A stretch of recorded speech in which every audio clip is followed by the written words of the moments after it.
Hello, my name is Shannon Cardwell. I'm a psychotherapist who's going to be presenting on The Best Present is Your Presence. Guidance for parents and children on being in the moment. Thank you for joining me today, but first, a little about me. My professional background includes 30 plus years of providing psychotherapy services to children and families. My career started in the child welfare system, including working with children and families. I am also privileged to be a mental health consultant to the Early Head Start program, the Birth to 3 program in Kenosha, Wisconsin. And on a personal note, I have managed to raise 2 children into their early 20s. By the end of this presentation, my hope is that you will have a greater understanding that being a parent can be one of the most joyful and exciting and wonderful experiences, and also might be one of the hardest. I want you to be able to understand that you can accept who you are as a parent, that there is no shame attached to that. How you do it is going to be just fine. I want you to have a greater understanding and awareness that the greatest gift that you can offer your child is yourself. And hopefully you will leave with a set of tools that you can use with your children to be more in the moment. Oprah once spoke on her talk show about the abuse and neglect that she suffered as a child, but that there was a relative in her childhood who gave her a simple but priceless gift. When Oprah walked into the room, this relative looked her in the eyes with a loving gaze full of approval and affection. The key here is she was seen. The practice of being able to see your child, to fully be present and attend to them, is often found in the practice of mindfulness.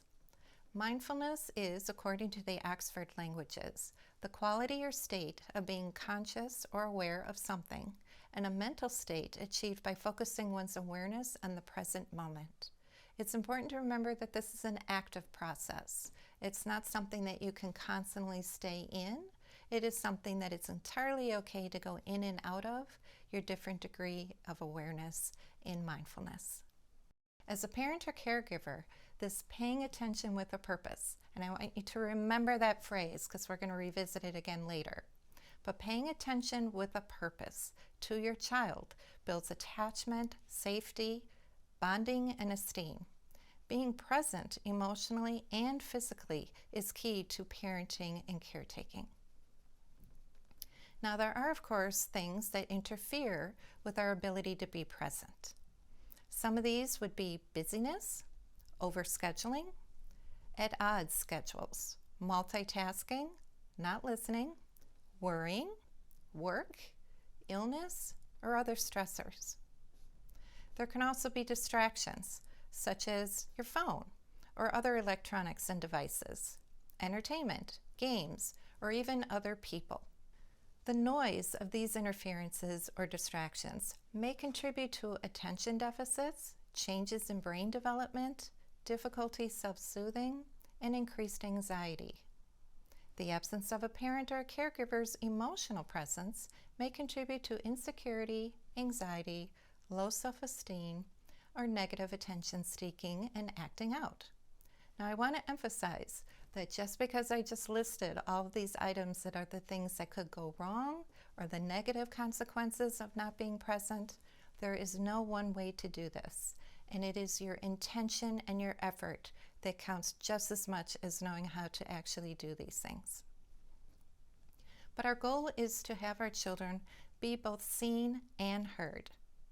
So one of the ways to accomplish this goal is to take responsibility for your choices and decisions and their impacts on your children. You are, after all, setting the example and modeling behavior. Know that your simple presence is free. It's calming, it's soothing, it's reassuring, and creates worth and value. You are letting your child know that they are important to you. Know that your calming and emotional presence can contribute to improved self-regulation and resilience. And that means assisting your child in learning how to tolerate stress of their own. So check in with yourself. What would others see? Do you act different inside your home than outside your home? Pretend that you're on a reality TV show and that you had a camera following you around all day. What would the world see? Can you imagine how your child sees you through their eyes? And how would you want your child's memoir or book to be written about you? Now, there are some wonderful skills and techniques, tools that you can learn that can assist you in being more present, not only for your children, but also for yourself. One of these is learning the skill of mindfulness. That's about being present in the moment, taking a deep breath. And you can do this with me now if you'd like. Just taking a moment to be present. A good technique is to listen to your 5 senses, to be aware of what are you hearing? What do you see? What do you smell? What do you taste? And what are you touching? And just checking in with your awareness of those 5 senses can really help with your feeling centered and mindful and present.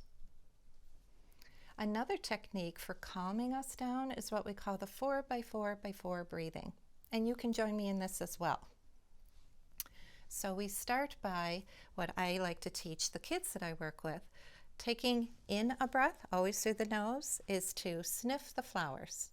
And then blowing out your breath through your mouth as if you were blowing out the candles on a cake. So let's do this together. Best way is to put your hand, or both hands, on your diaphragm, which is that place between your rib cage and your belly button. And to put your hands there, and you may close your eyes if you like, and you take in a deep breath to the count of 4, you hold it to the count of 4, and then you release, you blow out that breath for a count of 4. So let's do it one time together.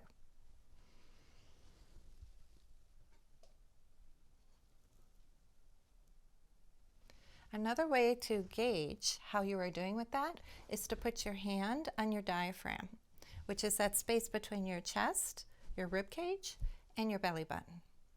And if you've ever watched a baby sleep, you will see that their chest, their stomach, rises and falls as they're breathing. And we grown-ups, as we get older, we get so worried about our profile and what we look like, and we get more tense, that we tend to limit our breathing to our chest only. So it's really, really helpful to get in the habit of putting your hand on your diaphragm so that you can feel what that is like, that deep, deep breath and not just shallow in your chest.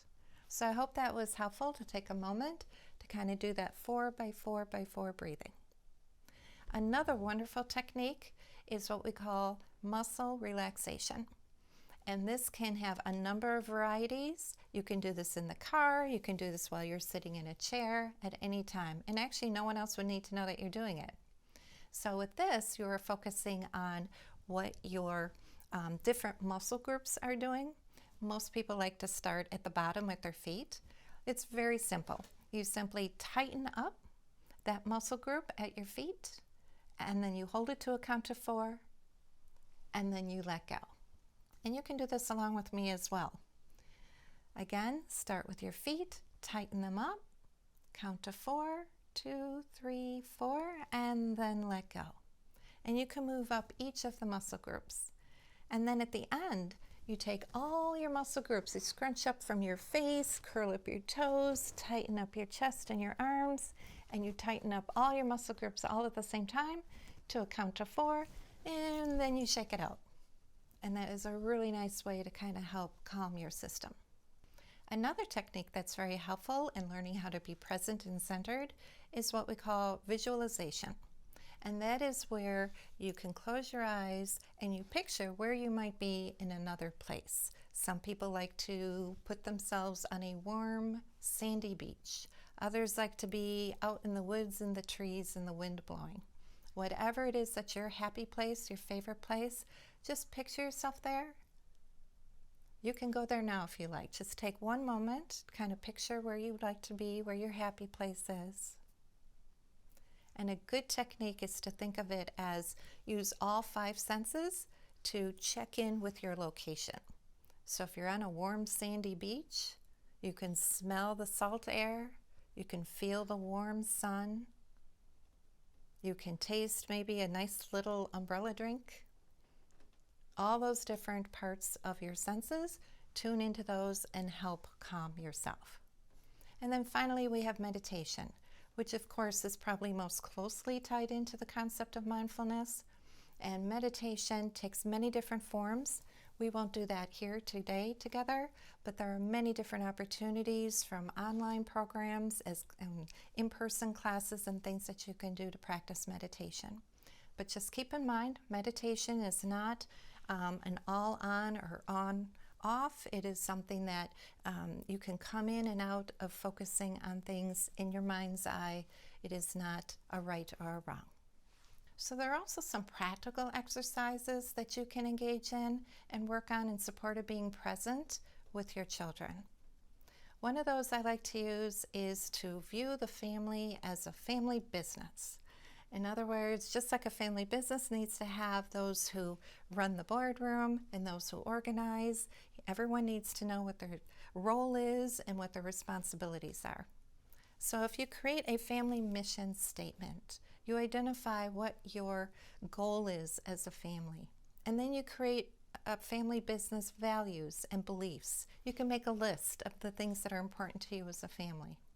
Creating this can be really helpful. I've had families who put their mission statement in a framed sign and they put it on the wall or in the family room, and then they can also make a list of their values and beliefs. I've had some families where their children's friends come by to visit and they see this list of items on the wall and they're like, oh, what's this for? And it can be really helpful in showing the world and reminding your own family, these are the values and beliefs that we want to abide by. And anytime a question or a decision gets made, you can run it against your values and beliefs. Another very helpful tool in supporting you as a family in being present and in the moment is what I call the timeshare pie. This is a way of managing your time and making sure that you know where your time is going and that it fits with the values and beliefs that you've defined as a family. It's a really simple technique that you can use. You take a plate or a saucer, put it on a plain piece of paper, draw the outline of it, and then inside the pie shape, just identify all the different things that you might do in a typical day. And yes, that actually includes sleep. That should also be in there. And most people find that when they really do try to draw out the pie and all the activities and responsibilities that they have, it's more than 24 hours. So it can be really helpful to use that to gauge how you're managing your time and to look at that pie and say, how much of this is things that are outside the family and how many of these things support us being present with each other in the family. Another important skill is to know how to schedule downtime. So as I was just discussing the timeshare pie, when you look at that pie, you want to know where's all your time going? Well, you want to make sure that you actually schedule in some downtime as well. And this would be time where there isn't something scheduled, there isn't somewhere that you need to be, and there isn't a chore or responsibility that has to be completed. And I know this is very difficult. This is very difficult. I have had to live this myself as well. Some days are going to be better than others, and we're not always going to meet the mark. Some days there's just 10 different things that have to be accomplished, and it doesn't feel like you have any room to actually take some downtime. Because I could probably guess that some of you were rolling your eyes in that moment and saying, sure, Shannon, what downtime? I've been there, still have those moments. And so think of it as a goal, think of it as your intention, and that you want to look for those moments where you can have some downtime. Along with downtime, look for moments and opportunities where you can have some time that is off the grid, meaning without disruption, without electronics, without stimulation of any kind, that you are able to be off the grid, turn all that stuff off, turn off all that interruption, and yes, that includes actually sometimes turning off your phone or your tablet. It's very important. And ideally, if you can schedule that off the grid time with your children as well, it's healthy for all of you. One of the added benefits of that is when you limit external stimuli, when you limit how many distractions and things that are coming at you, it can really help your system calm. One of the things that I made an observation about was when we had video screens within our vehicles, especially in our vans. Children, of course, are always watching the video screen. And I think that might be an example of we've lost a little bit of the opportunity for children to learn how to be bored. Being bored is not a bad thing. Being bored actually supports creativity, and it allows and encourages children to look outside of themselves and to see what's going on around them. So consider that. Sometimes just turn off the electronics and the devices and allow your children the opportunity to look outside of themselves and maybe learn how to tolerate being bored. Another practice is looking into your child's eyes while listening to them. The art of listening is a very important skill. We're not necessarily born with that. The art of listening involves not thinking about what you want to answer back so quickly that you're not fully present and listening to the person speaking to you. And children know if you're looking at your phone or you're watching the TV or you're even thinking about what it is that you need to do at work tomorrow, or something that's a chore that needs to be done, children know when you're not really fully engaged and listening. Very powerful tool. Catch your child doing something right. Catch them doing something well and in the moment, and that they are doing correctly.